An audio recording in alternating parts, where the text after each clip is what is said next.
uma meditação que eu acho que é muito pertinente para um início de ano, que é: não desista dos seus sonhos, não desista do seu ministério, não desista das suas promessas, daquilo que o Senhor entregou para você, naquilo que é o teu secreto com o Senhor.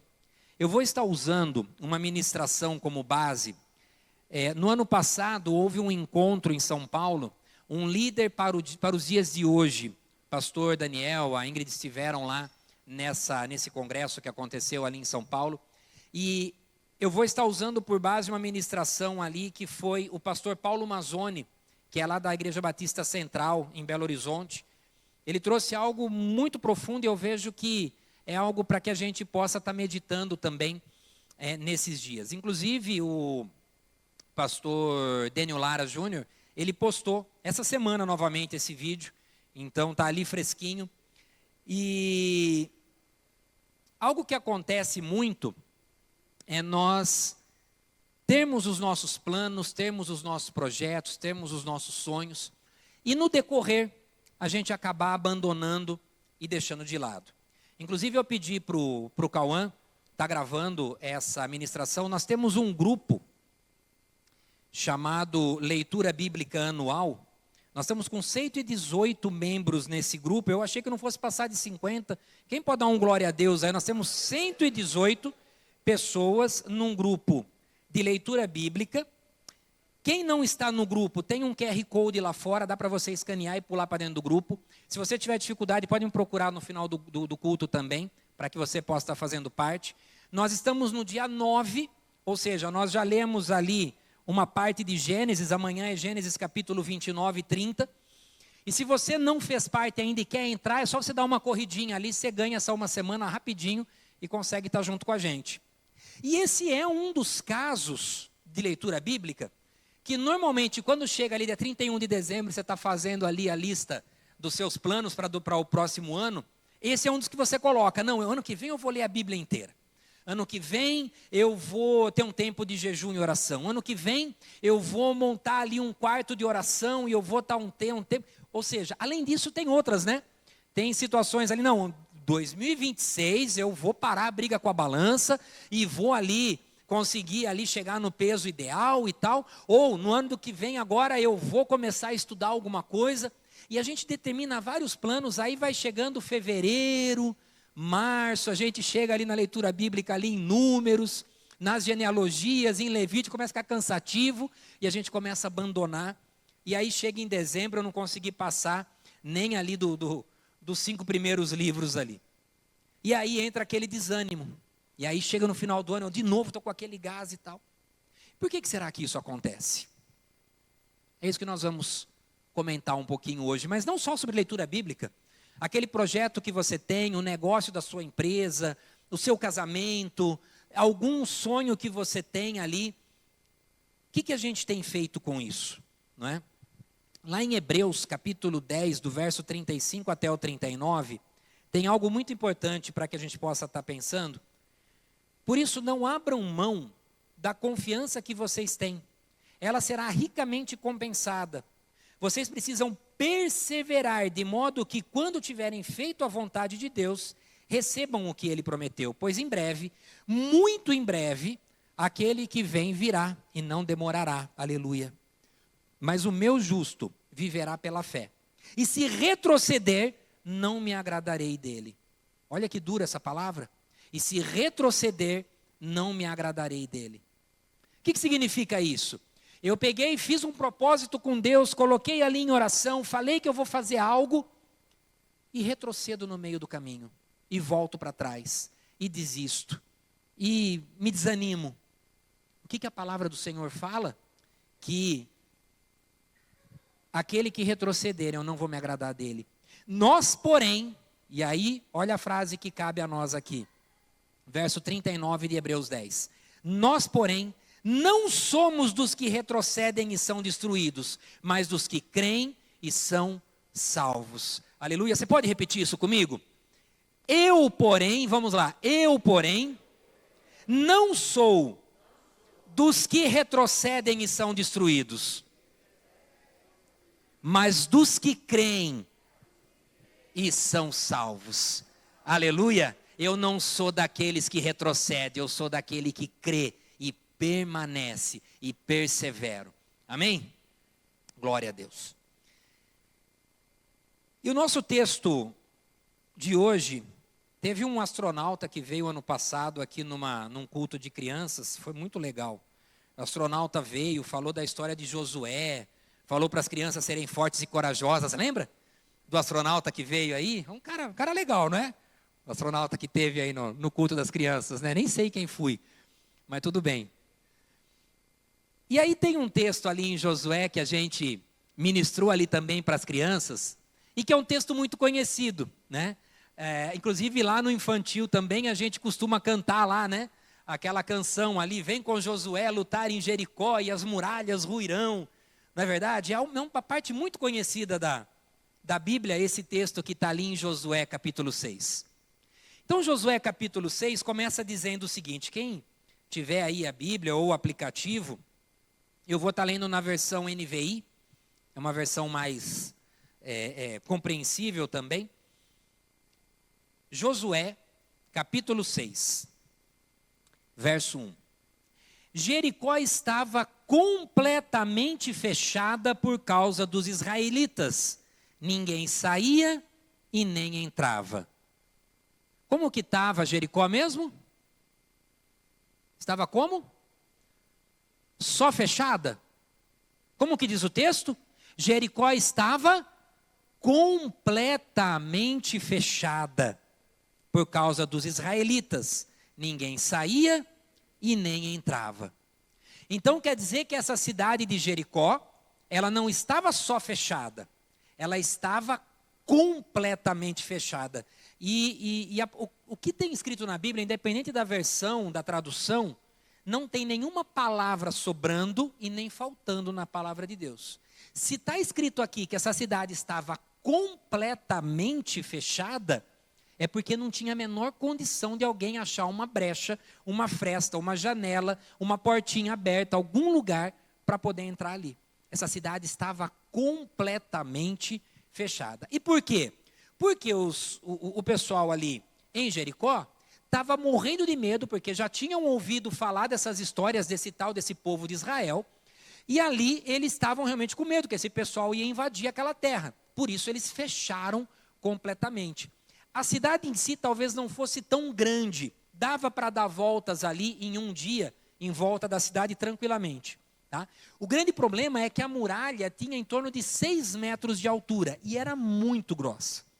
Então não tinha condições de você ultrapassar aquela parede, escalar aquela muralha, de alguma forma quebrar um pedaço ali, né, para conseguir entrar e invadir essa cidade. Só que olha o que fala no verso 2. Então o Senhor disse a Josué. Quem disse a Josué? O Senhor. Saiba que eu entreguei nas suas mãos Jericó, seu rei e seus homens de guerra. Para os professores de português de plantão, eu entreguei, qual é o tempo verbal? Passado, é passado, ou pretérito perfeito do indicativo. Olha lá, hein? Lembrei da aula de português da dona Djanira, lá do Dilecta de Americana agora. Pretérito perfeito. Ou seja, tem um negócio errado nesse texto. Porque se a cidade estava completamente fechada, Deus vira para Josué e fala: Josué, lá no passado, no pretérito perfeito, eu te entreguei essa cidade. Não bateu, não fechou. Porque, Senhor, peraí, deixa eu te explicar o negócio. Josué trocando uma ideia com Deus ali, né? Vamos imaginar? Senhor, você deu uma olhada no tamanho do muro? Como assim que o senhor está falando que me entregou a cidade? Não tem como. Assim, eu estou do lado de fora e eu não sei o que o senhor vai me dar. Se o senhor vai me dar um canhão, o senhor vai me dar um tronco para a gente vir ali com uns 200 homens e bater contra esse muro. Se tem algum jeito a gente queimar a porta de madeira da entrada da cidade, eu não sei, Senhor. Mas assim, o verbo entreguei está errado. Pode ser que o Senhor diga assim, um dia eu vou te entregar lá no futuro. Mas no passado, E eu volto a dizer, não tem palavra na Bíblia fora da necessidade. Então vamos dar uma revisada nisso. Jericó estava completamente fechada por causa dos israelitas, ninguém saía nem entrava. Então o Senhor disse a Josué: saiba, Josué, que eu entreguei nas suas mãos Jericó, o seu rei e os seus homens de guerra. Então a gente tem aqui um paradoxo, e talvez isso seja alguma coisa que a gente acabe vivendo e nos faça desistir no meio do caminho. Então você tem uma palavra profética que você recebe de alguém que estava orando ali com você. Ou você leu na Bíblia e o Senhor falou diretamente contigo. Ou você estava dormindo e num sonho o Espírito Santo tratou no seu coração e te entregou ali uma promessa. De alguma forma você recebeu uma palavra, que muitas vezes já está até no pretérito perfeito, dizendo, já é seu, já te entreguei, essa promessa é sua. Só que a gente vê o tamanho do muro na nossa frente, porque vão lá e falam para você, não, você, eu estou vendo aqui que o Senhor está te entregando uma empresa próspera, ou uma casa, ou saúde para aquela pessoa que está doente, que você tem orado. Eu vejo que você, enfim, coloque aqui qual é aquela promessa que o Senhor entregou na sua vida. Busca pela memória agora, seja no ano passado, seja no começo desse ano, seja algum dia da sua vida, uma promessa que já foi entregue para você, e que aí você olha o tamanho do muro e fala, não é para mim, né? É muita areia para o meu caminhãozinho, não dá para eu levar isso aí não, isso aí é só para aquele cara lá, não é para mim. Josué olha o muro, olha a muralha, olha o tamanho de tudo aquilo, olha a fortificação, sabe do exército que tem lá dentro, olha para ele do lado de fora, só que ele recebe essa palavra. Saiba que eu entreguei nas suas mãos Jericó, seu rei e seus homens de guerra. E o que acontece que a maior parte das pessoas acaba não vivendo aquela promessa que o Senhor entregou para ele? O que acontece na nossa mente que a gente começa a fazer uma leitura bíblica, ou a gente coloca um propósito, ou não, esse ano eu vou fazer um curso online, ou eu vou entrar na faculdade, enfim. Eu coloco algo, eu coloco um alvo, eu coloco um plano, eu coloco um propósito, e chega ali, num determinado tempo, as coisas começam a atropelar, e eu começo a deixar isso de lado. E isso vai gerando uma frustração em nós, e a gente acaba não vivendo aquilo que o Senhor prometeu para nós. Então tem 3 pontos que eu queria falar aqui, a respeito do que Josué não se deixou levar por essa enganação. Primeira coisa, a gente é levado pelo que os nossos olhos veem. Os nossos olhos, eles vão nos trazer uma realidade física. Não estou dizendo que não é real. É real, mas é uma realidade física. Só que como é que estava o verbo? Eu já te entreguei. Então isso no âmbito espiritual já está realizado. Eu só preciso agora fazer com que isso aconteça no âmbito físico.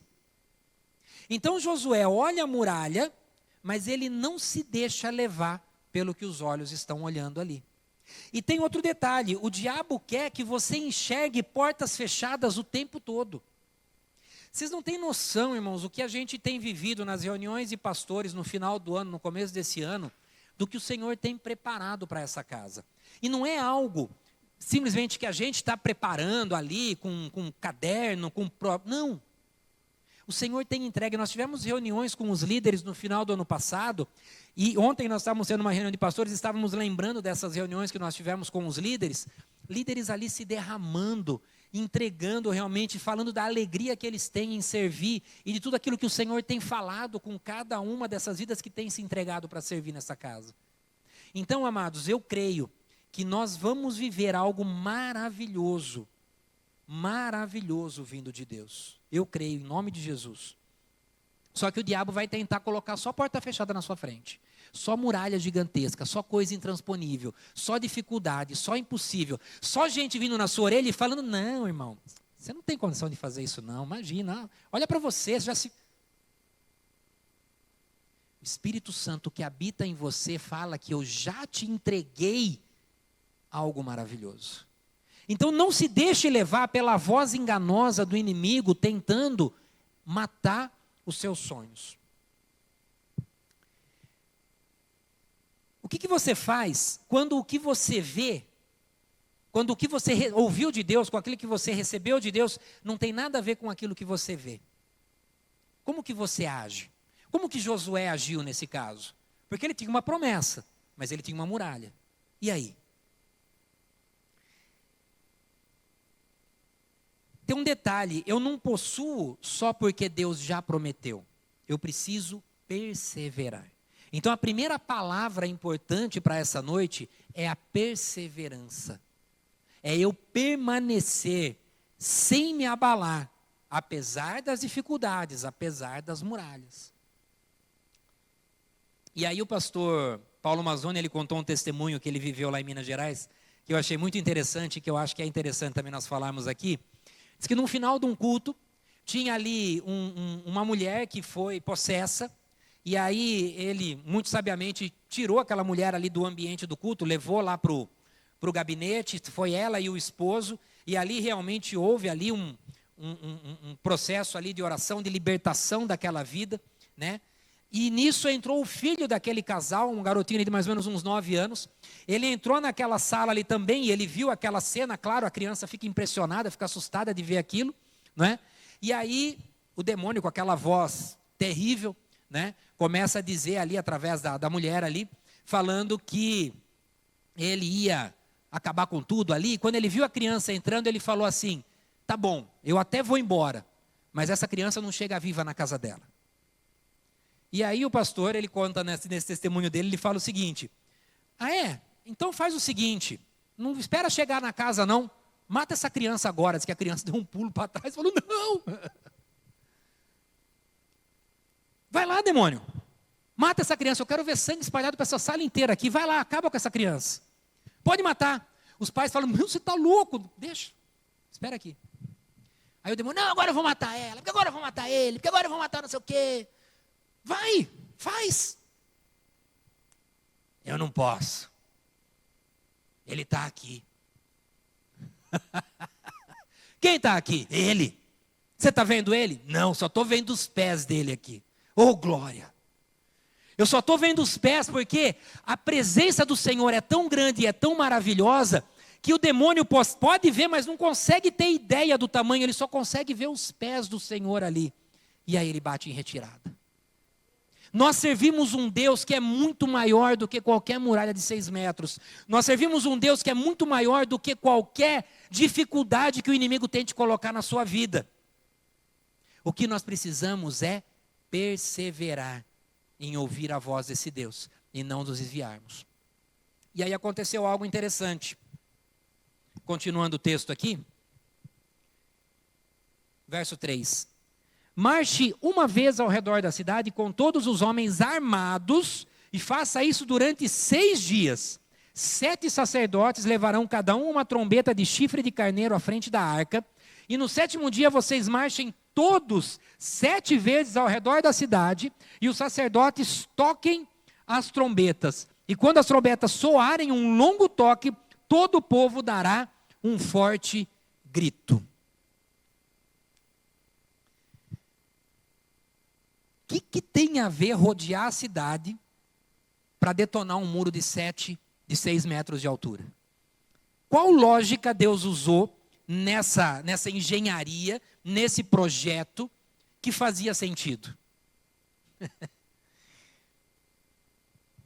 A gente muitas vezes não vê o progresso. Então, primeiro ponto, a nossa fé pode ser bloqueada pela nossa visão. Segundo ponto, a gente não vê o progresso.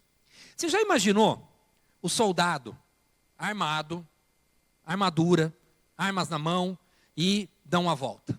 Primeiro dia, andaram ali na cidade toda, chegaram ali. E aí ele chega em casa, depois dessa volta, né, tira a couraça ali com fome e tal, tudo ali. E a esposa dele pergunta: e aí, bem, como é que foi lá? Quantos soldados você conseguiu matar? Conseguiram entrar e penetrar na muralha? Então, benzinho, a gente só deu volta em volta da cidade. Hã? Peraí, como assim? E tem outro detalhe.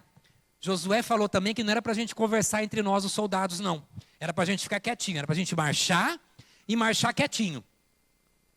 E no segundo dia ele chega em casa e a mulher, e agora, bem? Deu certo? Conseguiram lá? Acertaram pelo menos uma pedra naquele guarda que fica lá em cima do muro? Então, bem, só demos volta no muro de novo. E também não pudemos conversar com os caras lá não. Nem Josué falava com a gente, nem a gente falava com os outros soldados. A gente dava a volta ali e voltava. Se fosse nos tempos de hoje, muito provavelmente, né, o que teria acontecido? Pelo menos um pouquinho dos tijolos cairia no primeiro dia. Mais um pedacinho, abria uma rachadura no segundo dia, porque aí o pessoal ia ficando empolgado, né? O pessoal ia vendo o progresso, está dando certo, está dando resultado. Vamos continuar porque está funcionando. E aí, 6 dias e não acontece nada. Nada. Nenhuma pedrinha sai dali, não muda nada. Então, existe algo que é seguirmos de maneira obediente. O resultado pertence a Deus. O resultado é responsabilidade do Senhor. Mas a obediência é responsabilidade nossa. Obedecer aquilo que o Senhor falou. Mas é absurdo, pastor. Interessa. É absurdo, não tem nada a ver ficar dando volta no muro. Eu sei que não. Mas você vai obedecer? Se você obedecer, o milagre vem. E por que não podia falar uns com os outros? Você já imaginou o burburinho da rádio peão no corredor do escritório da empresa? Um falando, tá vendo lá? Você viu só? Nós estamos tudo loucos. Esse Josué está pirado. Eu gostava quando era o Moisés. Esse negócio de Josué aqui, olha, ele começou com essas maluquices dele. E aí um começaria a fazer o quê com o outro? Inflamar o outro. Um ia começar o quê? A destruir a fé do outro. Sabe aquela hora do café na empresa que todo mundo reúne ali para falar mal do governo, do patrão, do calor, do frio, do vento, do sol, da... Não é, Felipe? Felipe trabalha com um monte de gente ali na empresa lá, sabe como é isso. A hora que junta a turminha ali na hora do café, é uma converseira, cada um falando mal do outro, e tem alguém ali que incentiva, que encoraja, ou todo mundo começa só a querer reclamar? E o que nós somos como cristãos, como filhos de Deus, nessas rodas de conversa? A palavra fala para a gente não se misturar e não se assentar a rodas escarnecedores, amém. Mas quando você chega, o que você faz nessa roda? Você entra nessa conversa de escárnio e de reclamação? Ou você declara uma palavra de fé ali dentro? Ou você coloca uma esperança ali dentro? O que você faz nesse momento? Qual é a sua postura? Como que você se comporta quando você chega nesse lugar? Você é mais um para engrossar a lista de reclamação? Ou você é um daqueles que, como eu trouxe lá no final do ano passado, isso me marcou muito, aquela questão da Coreia do Sul, né? Que teve uma transformação tão gigantesca porque uma pequena parcela da população resolveu orar e não ficar só reclamando da situação. Resolveu colocar o Senhor ali, a nação deles. E hoje eles são uma nação que tem ali fábrica da Hyundai, fábrica da Samsung, só essa empresinha pequena. Isso daí é resultado de oração de um país, não de um país inteiro. 3% da população, 4% começou com esse projeto, às 5 da manhã fazendo oração pelo país. E transformou o país. Transformou o país. Através da oração de um povo que se levantou. Com todas as dificuldades. Com todas as dificuldades. Mas eles conseguiram.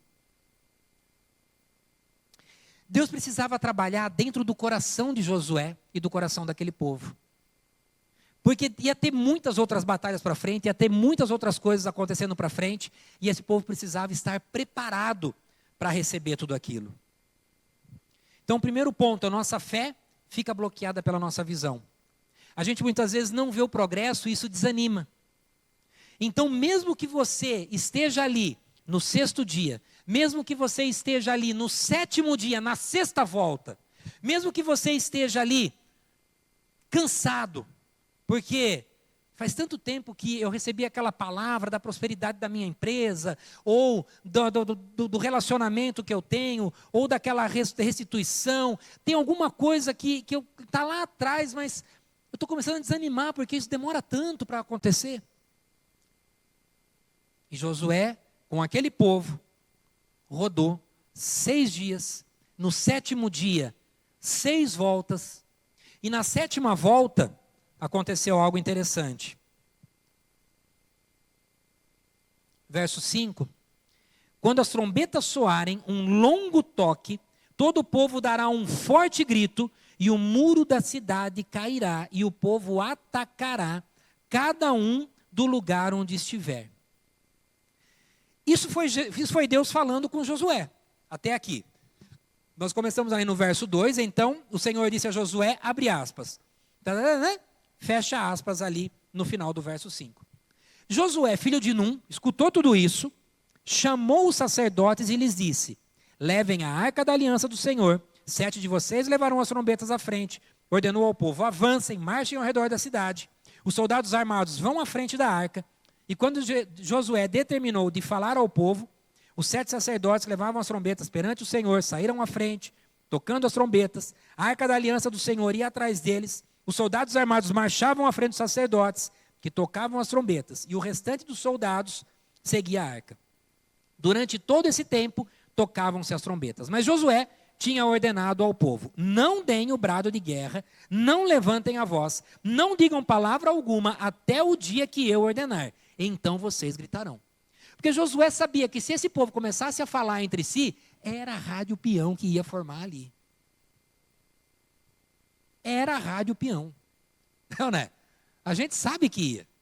Então ele falou, não pode abrir a boca uns com os outros e nem dar nada. Agora, você já imaginou como é que estavam os soldados em cima da muralha? Porque naquela muralha elas conseguiam andar em cima dela tranquilamente. Então os soldados ficavam ali de cima, armados, esperando o que ia acontecer.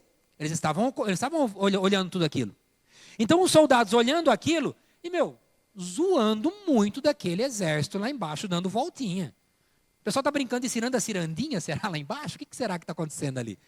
Você imagina a zoação que o exército estava lá embaixo, obedecendo uma ordem absurda e sem poder ter nenhuma ação bélica ali contra aquele povo, e a turma lá de cima, os soldados lá em cima, tirando o maior sarro, fazendo a maior bagunça ali. Não é? Agora, o terceiro passo, andar com Deus, é um processo. O grande problema é que quando a gente vai pensar em algo, eu já quero pensar lá na frente. Então, para eu começar um projeto, eu quero saber o resultado. Para eu tomar uma ação hoje, eu quero saber o quanto vai render. Se eu vou aplicar alguma coisa hoje, eu quero saber daqui 4 anos, 5 anos, 1 ano, 1 mês, que resultado isso vai me dar. E se eu não estiver contente com o resultado, eu nem começo. Só que com Deus não é assim. Vai, faz, obedece, pega o seu filho Abraão, seu filho Isaque, e vai com ele ali na pedra. Mas, não teve mais Senhor. Sim, Senhor, eu vou. Pegou o filho, pegou a lenha, pegou o fogo e foi. Ô pai, cadê o cordeirinho? Deus proverá. Eu estou entendendo o processo. Deus me deu um filho há 100 anos, falou que esse filho seria o pai de uma grande geração, de um grande povo, e agora ele está pedindo para eu ir lá e matar esse meu filho. Tem algo nesse processo. E eu sou obediente a Deus, assim como eu fui obediente quando Ele me entregou, eu estou sendo obediente agora. E vamos ver o que Deus vai querer fazer. Mas a minha responsabilidade é a obediência. O resultado é com Deus. Moisés, pode parar. Abraão, pode parar com isso. Pode parar, olha ali do lado. Olha o seu cordeirinho ali. Sacrifica ele. Seu filho está salvo. E agora eu sei que você é um cara obediente. Deus trabalha com processos.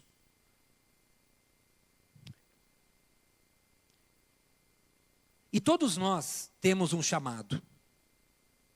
Ah não, pastor, eu não tenho chamado não, eu estou aqui só, vim aqui ainda mais visitar hoje aqui a igreja, eu não tenho chamado não. Primeiro chamado seu, você foi chamado para ser salvo. O Senhor Jesus morreu por você e Ele te chamou, Ele te tirou de uma vida de pecado, de uma vida longe dEle, para que o sangue dEle pudesse purificar a sua vida, pudesse limpar os seus pecados e você pudesse ser salvo. Então sim, você é chamado para ser salvo. Depois de salvo, você teve um segundo chamado, o chamado para você ser santo. E se você tem um chamado para ser santo, a sua vida começa a ser transformada, mudada. Você começa a ter novas atitudes, você começa a buscar por ter os frutos do Espírito. Ah, mas eu estou muito sem paciência. Tá bom. O que a palavra fala? Que você precisa ter ali temperança, que você precisa ter ali, fugiu a palavra, domínio próprio. Preciso ter domínio próprio. Mas eu não tenho, pastor, é muito difícil. Vai cultivando, é um processo. Tudo isso faz parte do processo. Tudo isso faz parte de você buscar a Deus a cada dia, de você buscar a intimidade com Ele. E Ele transforma vidas, Ele muda. Dá uma olhadinha, fecha o olhinho agora, busca aí, sei lá, alguns anos atrás a sua vida e a sua vida hoje. Busca aí um pouquinho como que você era antes de conhecer Jesus e como que você é hoje. Mudou alguma coisa na sua vida de lá para cá? Houve alguma transformação? Seja no seu comportamento, seja nas suas atitudes, seja no seu dia a dia. Porque a presença do Espírito Santo em você te faz um chamado para você ser santo e buscar a presença dele a cada dia e ser transformado a cada dia. E por fim você tem um terceiro chamado, que é o chamado de servir. Ah não, pastor, mas eu tenho vergonha de ficar na recepção, eu não sei lidar com criança, não tenho a menor ideia do que aquele pessoal da técnica mexe lá em cima, sou péssimo em instrumentos, eu não sei tocar, minha voz é horrível, eu não tenho como servir. Você pode servir ao Senhor lá no seu trabalho, na sua casa, na sua escola. Aqui na igreja também tem muita coisa que dá para fazer, tem muita coisa. Mas o Senhor quer te usar, o Senhor quer usar a sua vida. E o que aconteceu aqui? Para a gente terminar.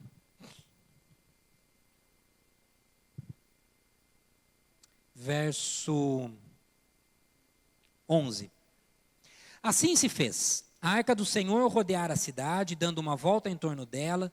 Então o povo voltou para o acampamento onde passou a noite. Levantou-se a manhã seguinte, os sacerdotes levaram a arca. Os 7 sacerdotes levavam as trombetas, iam adiante da arca, tocando as trombetas. Os homens armados iam à frente deles e o restante dos soldados seguia a arca do Senhor, enquanto as trombetas tocavam continuamente. No segundo dia, e durante os 6 dias repetiram aquela ação. No 7º dia, levantaram-se ao romper da manhã, marcharam da mesma maneira 7 vezes ao redor da cidade. E foi apenas nesse dia que rodearam a cidade 7 vezes. Na 7ª vez, aleluia, quando os sacerdotes deram o toque de trombeta, Josué ordenou ao povo: gritem! E o Senhor entregou a cidade. Gritem, o Senhor entregou a cidade a vocês. Veja que quem falou isso foi Josué. Os muros ainda estavam lá. Não tinha caído, não tinha trincado, não tinha ruído, não tinha aberto nada. Mas Josué falou o seguinte: olha, agora nós obedecemos. Eu não perguntei nada a Deus, ninguém pôde falar nada com ninguém. Nós fomos obedientes durante 6 dias e durante o 7º dia. Agora eu tenho uma promessa. A promessa é de que no 7º dia, ao soar a trombeta, o que ia acontecer? As muralhas iam ruir e nós íamos invadir a cidade. Então, se Deus me prometeu, Deus não é homem para mentir. Ele é fiel no que ele promete. Então, se ele prometeu, olha a ordem que Josué deu ao povo, sem que nenhuma pedrinha tivesse saído ainda. Gritem: o Senhor entregou a cidade a vocês. A cidade, com tudo que nela existe, será consagrada ao Senhor para destruição. Josué falou. E no momento que Josué falou, e no momento em que as trombetas foram tocadas, e no momento em que o povo gritou, as muralhas ruíram. Aleluia. Obediência, processo, visão espiritual. É isso que nós temos para esse ano. Vamos nos colocar em pé? Eu quero orar com vocês. Parece que no meio das adversidades é que a gente é forjado. O ano passado, no Graça de Mulher, o tema foi forjadas, não era? E foi uma grande forja. Uma tremenda forja. Só que nessa forja, a espada, ela é preparada. O fio dela é preparado. O metal dela é temperado para resistir à pancada. A forja é doída. a forja sai muita faísca, a forja é quente, a forja queima, a forja é terrível de passar. Mas depois da forja, você pega aquela espada linda, brilhante, reluzente, cortante. Uma ferramenta bem forjada é uma ferramenta útil. O que aconteceu com Naamã? Naamã, vai lá e mergulha 7 vezes no Jordão. Não, os rios da minha cidade são muito melhores. Vai lá, Naamã. O primeiro mergulho não aconteceu nada, o segundo não aconteceu nada, o terceiro não aconteceu nada, o sexto não aconteceu nada. Ele estava com a pele toda estragada ainda da lepra. No 7º mergulho, ele levanta limpo, aleluia, oh glória.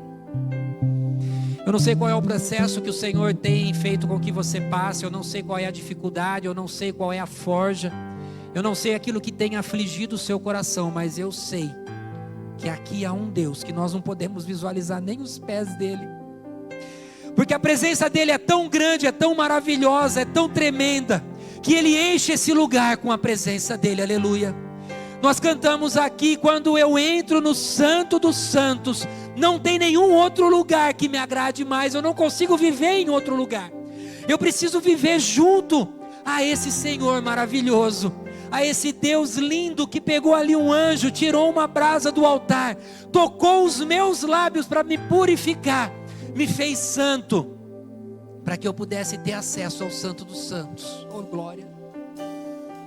Esse Deus está aqui, eu não sei em qual volta você está, eu não sei em qual mergulho você está, mas eu sei que esse é um ano do seu 7º mergulho, eu sei que esse é um ano da sua 7ª volta, eu sei que esse é um mergulho em que as trombetas vão soar, eu sei que esse é um ano em que o Senhor tem algo poderoso e maravilhoso para você, mas meu irmão, não desista do processo, não abandone o processo. Eu sei que o inimigo vai chegar na sua orelha e vai falar, já passou tempo demais. Eu sei que vai chegar aquele seu colega de trabalho, aquele seu familiar, aquela pessoa que você gosta, e vai falar para você, desiste porque isso não é para você. É mentira de Satanás para a sua vida. Creia que há um Deus poderoso, um Deus que faz milagres, um Deus que fez com Naamã, um Deus que fez com Josué, mas um Deus que faz milagres hoje. Eu creio num Deus que opera milagres hoje. Só que muitas vezes Ele quer te forjar, muitas vezes Ele quer te colocar no processo. E meu amado, o deserto não é um lugar para você permanecer, o deserto é um lugar para você ser preparado, porque o Senhor vai te colocar num banquete depois desse processo. Não abandone o processo no meio do caminho, não abandone a forja, não deixe que o inimigo te derrote. Seja persistente, seja firme no Senhor. É difícil? É difícil. É cansativo? É cansativo. Acordar na madrugada para orar é cansativo? É cansativo. Ler a Bíblia é cansativo. Permaneça, permaneça, Senhor. Aleluia, Pai. Eu tenho certeza, Pai, que nenhuma das vidas que está aqui hoje está aqui por acaso, mesmo dos ministros aqui, do pessoal do louvor, dos músicos. Cada vida aqui, cada visitante, cada vida, cada membro, Pai, não está aqui por acaso. Assim como aquela mulher do poço, assim como aquela samaritana, o Senhor marcou um encontro conosco essa noite, Pai. Porque o Senhor tinha uma palavra poderosa para entregar ao coração de cada um aqui. Porque, Pai, eu não sei o quão cansado cada um entrou, animado por um ano novo, mas com tanto peso de um ano que as coisas não se resolveram, que nem tudo deu certo. Senhor, ensina-nos a viver o processo, ensina-nos a dar as voltas no muro de maneira calada, Pai, sem reclamarmos, ó Pai, sem murmurarmos, ó Pai, sem estarmos perguntando o porquê de cada coisa, Senhor, mas entendendo para que o Senhor está me fazendo passar no processo, me fazendo, Pai querido, entender que lá na frente o Teu projeto, o Teu plano é perfeito, de maneira, Pai, que no 7º dia, na 7ª volta, eu possa dizer para mim mesmo e para aqueles que me rodeiam, gritem agora, essa muralha vai cair, essa cidade é nossa, aleluia.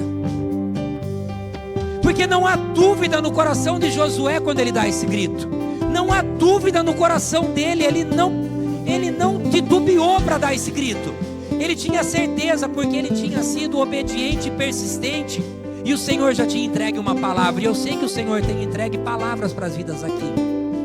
Persista, não desista. Pai, visita agora cada mente, cada coração, cada vida aqui, Pai. Entra agora nos corações. Ô Pai, desentulhe aquele poço. Sabe, Pai querido, aquela promessa que foi dada há tanto tempo, mas que o teu filho até esqueceu, porque as pedras foram entulhando esse poço e parece que não tem mais água ali, parece que não tem mais vida naquele lugar. Pai, remove essas pedras agora, Deus. Tira essas pedras, porque há vida, há promessa, há milagre, há um tempo maravilhoso sobre cada vida aqui, Pai, em nome de Jesus. E Pai, nenhum dos que estão aqui vieram por acaso. O Senhor marcou esse encontro, Pai, para que essas vidas sejam vidas perseverantes. E eu creio, Pai, que no mês de janeiro, de fevereiro, de março, de abril, no mês de dezembro, vidas irão testemunhar. Pastor, eu dei as voltas. Pastor, eu fiquei quieto. Pastor, eu não reclamei durante o processo. Eu andei ali, naqueles mergulhos que eu dei e que eu olhava para mim e nada tinha mudado.